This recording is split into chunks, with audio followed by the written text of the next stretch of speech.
Perkenalkan, nama saya Junaidi. Saya adalah mahasiswa dari Universitas Pelita Bangsa.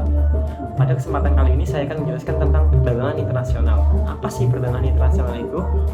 Perdagangan internasional adalah proses pertukaran barang atau jasa antar negara, baik dua negara ataupun lebih. Nah, setiap negara itu mempunyai potensi sumber daya alam yang berbeda-beda. Sebagai contoh, saya ambil di Arab Saudi. Arab Saudi memiliki kekayaan alam di bidang minyak bumi, tetapi Arab Saudi tidak mempunyai sumber daya yang lain seperti karet ataupun yang lainnya.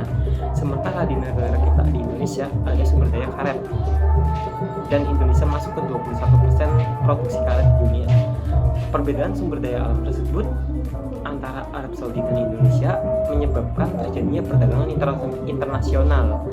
Saudi Arabia ke Indonesia, dia mengirimkan minyak bumi ke Indonesia yang biasa disebut impor, dan Indonesia ke Arab Saudi mengirimkan karet.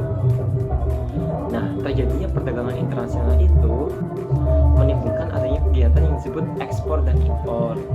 Ekspor itu biasa disebut dengan barang keluar dari dalam negeri ke luar negeri.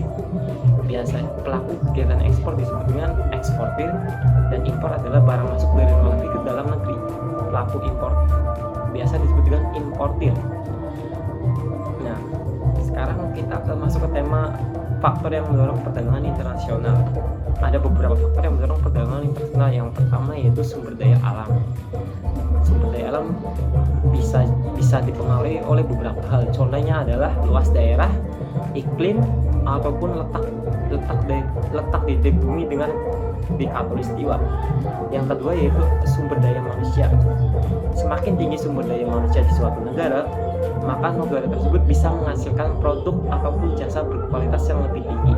Yang ketiga yaitu ilmu pengetahuan dan teknologi. Negara yang memiliki ilmu pengetahuan dan teknologi yang lebih baik pasti akan menciptakan lebih banyak barang yang bagus dan bermutu. Dan yang keempat yaitu budaya.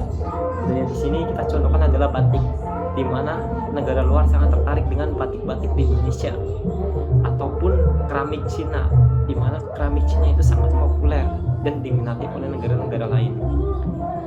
Dan yang terakhir yaitu perbedaan lainnya. Contohnya harga itu manfaat perdagangan internasional. Yang pertama yaitu mempererat hubungan internasional. Yang kedua yaitu terpenuhi barang dan jasa. Yang ketiga yaitu memperluas lapangan kerja. Dan yang keempat yaitu mendorong produksi. Dan yang terakhir adalah mendorong kemajuan iptek. Nah, sekian penjelasan dari saya mengenai perdagangan internasional. Apabila ada yang kurang, terima kasih.